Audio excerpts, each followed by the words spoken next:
সম্মানিত সিনিয়র সহসভাপতি, আজকের বাংলাদেশ সরকারের সচিব জনাব মাহবুবুল আলম এবং সমিতির অন্যান্য সিনিয়র সহসভাপতিবৃন্দ, আমাদের প্রধান নির্বাচন কমিশনার মহোদয় এবং অন্যান্য নির্বাচন কমিশনার মহোদয়, আমাদের এখানে উপস্থিত আছেন আমাদের প্রথম যে প্রাতিষ্ঠানিক রূপ নেওয়ার জন্য যে প্রধান নির্বাচন কমিশনার নিয়োগ করা হয় অধ্যক্ষ তসলিম উদ্দিন এবং অন্যান্য সকল সদস্যবৃন্দ, সম্পাদকবৃন্দ, অতিথিবৃন্দ, আসসালামু আলাইকুম। আসলে সব কথাই তো বলা হয়েছে, তো তার মধ্যে আমার অভিজ্ঞতার কথাটা কিছু বলি। আজকে আমরা যত মিটিং করেছি, যত সভা করেছি, প্রত্যেকটি সভার যে কার্য বিবরণী, আমরা মিনিটস বলি, বিবরণীতে কমিটি করা হয়েছে, দায়িত্ব দেওয়া হয়েছে 2 জন করে, 4 জন করে, জনপ্রতি 5 জন করে সদস্য বৃদ্ধি করুন। আমরা এখানে যতই সুসংগঠিত থাকি, যত সুন্দর সুন্দর কাপড় চোপড় পরে এসে কথা বলি, কিন্তু বাইরে গিয়ে ভুলে যাই সত্য কথা যেটা। কারণ একজন সদস্য, একজন ইভেন নির্বাহী কমিটির একজন সদস্য 2 জন সদস্য করতে পারবে না, 5 জন সদস্য আনতে পারবে না, এটা আমি বিশ্বাস করি না।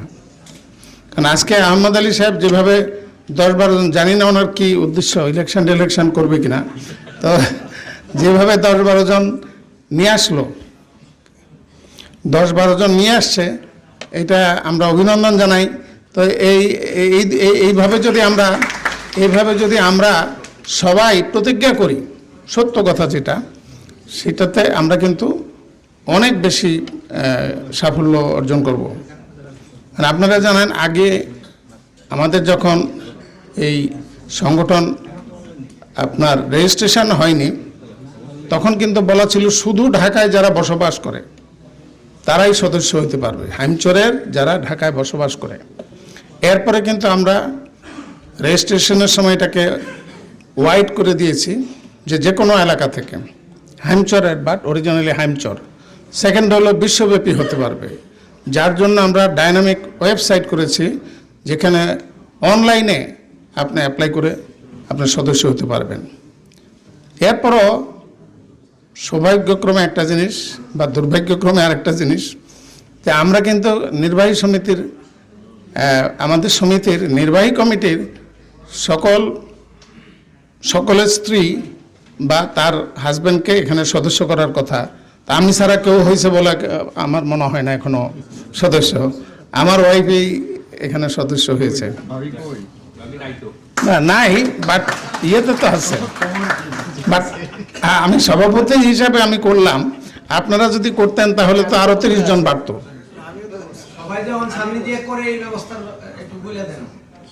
সেটাই বলছি, এটা তো সিদ্ধান্ত, নির্বাহী কমিটির সিদ্ধান্ত, যার জন্য আমি মানলাম। আপনারা মানেন না এটা বলবো না, আপনারা যদি করেন তাহলে তো এমনিতেই 30 জন বেড়ে যায়। মিটিংয়ে আসুক না আসুক, অনেকে হয়তো আসবে। আর এর আগে কিন্তু অনেকে মহিলা সদস্য আসতো, এরপরে কিন্তু আর আসছে না। তো এই সদস্য বৃদ্ধিটা আসলে আমাদের আন্তরিকতার ব্যাপার, এটা কোনো বিষয় না। এখানে আমি পার্সোনালি 10-12 জনের নাম বলতে পারবো, নাম বলে লজ্জা দিতে চাই না। এরা যে কোনো সময় 10 জন করে সদস্য আনতে পারে। আমরা অনেক সময় অনেক জায়গায় কী করি, যে অনেকে সদস্য হতে চায় না, টাকা দিতে চায় না, ওর সাইন কর বেটা, টাকা দিয়ে দিচ্ছি সদস্য। তো এইভাবে কিন্তু করতে হয়, উদ্যোগী হয়ে করতে হয়। ইভেন আপনি বিশ্বাস করেন, আমি কনকর্ড পুলিশ প্লাজায় মাঝে মধ্যে কাপড় চোপড় কিনতে যাই, সেখানে বলে আমার হামচর বাড়ি, মালিক হামচর, কর্মচারী হামচর, এই সেই, হ্যাঁ আমরা মেম্বার হব সবাই, এই সেই। আমি ফর্ম পর্যন্ত নিয়ে গিয়েছি ওখানে, এরপর দেখি একজনেরও খবর নাই। সত্যি কথা যেটা আমরা বলি, কিন্তু আসলে অনেক সময় করি না। 1000 টাকা বা 2000 টাকা দিয়ে মেম্বার হবে, এই জিনিসটা খুবই কম। এই সমিতি মাঝখানে কিন্তু আপনারা জানেন ভেলায় ভেসে গিয়েছিল। এই এই এই সমিতি যদি আসল ইতিহাস বলি, এই এই একটু বসেন কথা বলি। আপনারা এই শামীমের ফাদার আব্দুর রহমান মিয়াজি আমাদের সহপাঠী ছিল দুর্গাপুর স্কুলে, তসলিম উদ্দিন ছিল, দিলীপ দাস দেওয়ান ছিল। ও একবার আমাকে শাহজাদপুরে ডাকলো। আমি তখন ঢাকা বিশ্ববিদ্যালয়ে পড়ি, সূর্য সেন হলে থাকতাম। সে আমাকে বললো যে আমার এখানে একবার চল। ওখানে গিয়ে দেখি তার শাহজাদপুরে এই যে বিশ্ব রোড, ওখানে কাদা মাটি পার হয়ে কিন্তু তার ওই দোকানে যেতে হয়। গেলাম, ওখানে বলে যে তখন কিন্তু হ্যামচর উপজেলার জন্ম হয় নাই, তখন ছিল দক্ষিণ চাঁদপুর। বলে চল দোস্ত আমরা দক্ষিণ চাঁদপুর সমিতি করি। আমি যে তুই কি পাগল নাকি, দুইজনে মিলে দক্ষিণ চাঁদপুর সমিতি করবে?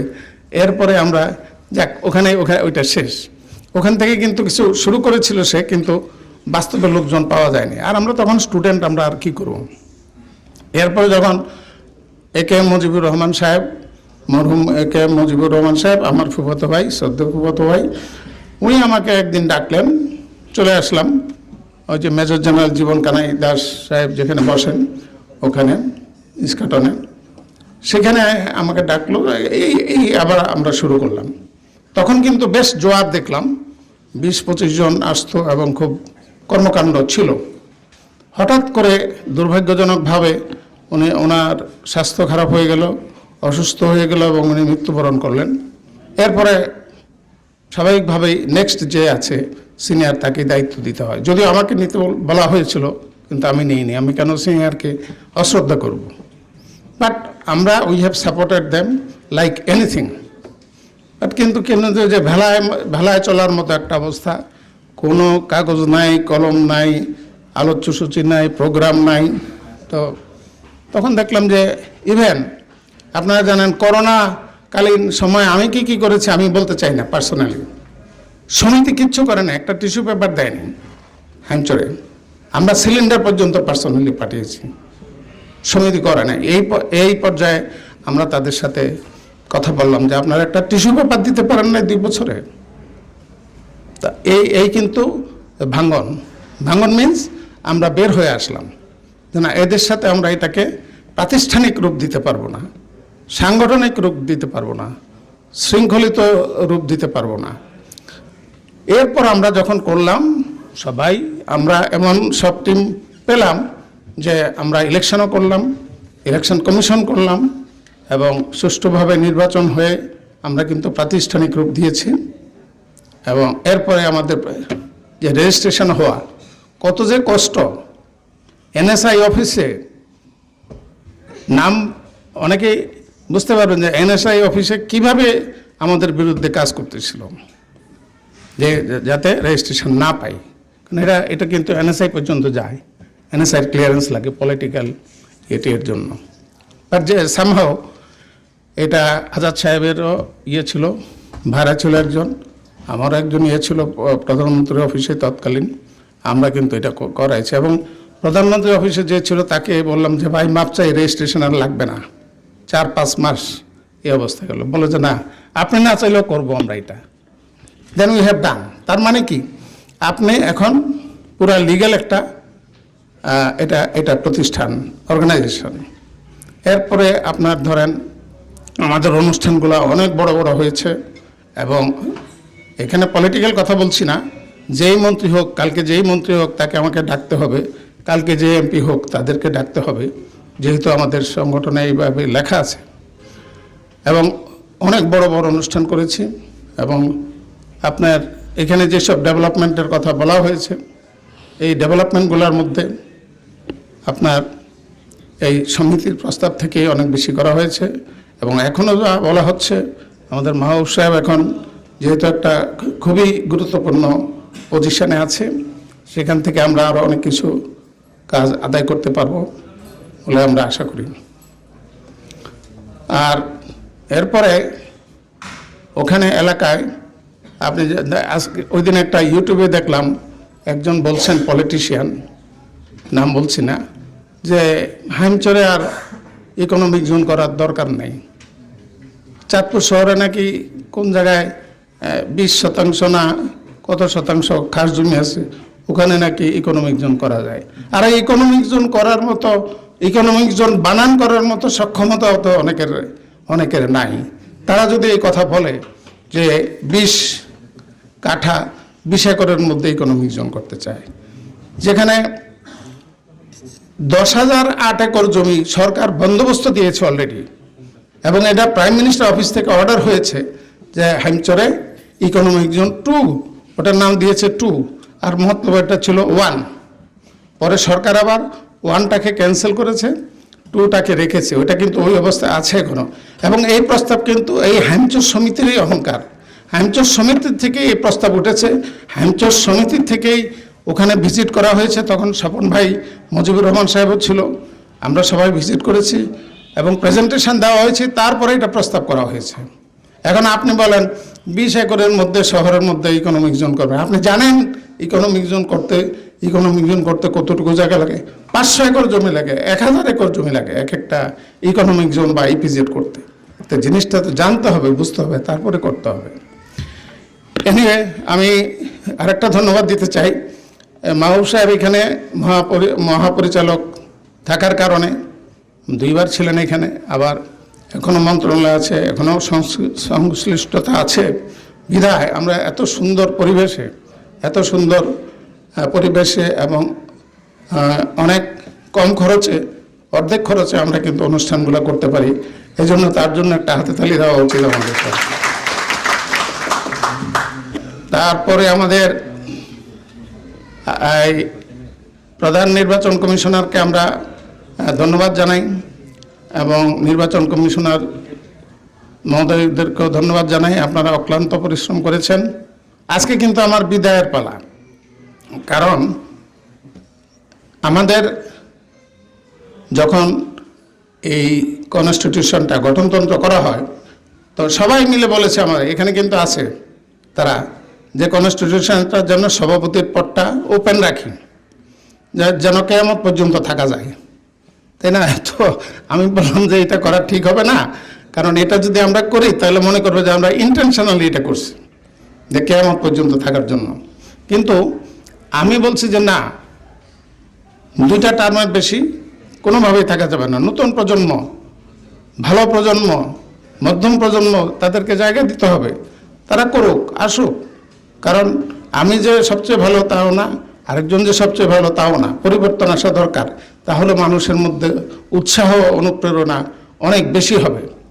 তো আজকে এই প্রধান নির্বাচন কমিশনার এবং কমিশনারবৃন্দ, ওনারা যে ইলেকশন ঘোষণা করবেন এবং যে কমিটি ঘোষণা করবেন, সে কমিটির প্রতি আমার অগ্রিম অভিনন্দন। এবং আমি আশা করি আমরা যেটা করতে পারি নাই, যেহেতু 4 বছরে এত কিছু করা সম্ভব না। আর তাছাড়া আমাদের এলাকার মানুষ আসলে কেন জানি সমিতি করতে চায় না, কারণ তারা আগে দেখেছে যে করেছে, তারপরে মারিং কাটিং করে চলে গিয়েছে। তো এটা মারিং কাটিং পার্টি না, এটা প্রাতিষ্ঠানিক পার্টি। এবং এ পর্যন্ত আমরা একটি চাঁদা এবং 15 জন আজীবন সদস্য করেছি, একটি টাকা আমরা কিন্তু ফান্ড থেকে খরচ করি নাই। এটাই প্রমাণ এই 4 বছরে যে আমরা সবাই নিজ নিজ সাধ্যমতো টাকা পয়সা দিয়ে সমস্ত ফাংশন করেছি। তো আমি সবার কাছে অনুরোধ করব, যেহেতু সামনের কমিটি যেন সুন্দরভাবে কাজ করতে পারে, আমাকে যতটুকু সহযোগিতা করেছেন তার চেয়ে আরও 4 ডাবল শক্তিতে আপনারা ওনাদেরকে সহযোগিতা করবেন বলে আমি আশা করি। আপনারা সবাই একটা হাতে তালি দেন যে আগামী কমিটিকে আরও ফোর্সফুলি আপনারা তাদেরকে সহযোগিতা করবেন, যাতে আরও বেশি কাজ করতে পারে। আমরাও তো খোঁজখবর নিব, আমরাও সম্পর্কিত থাকব। আপনাদেরকে অনেক ধন্যবাদ। আসসালামু আলাইকুম।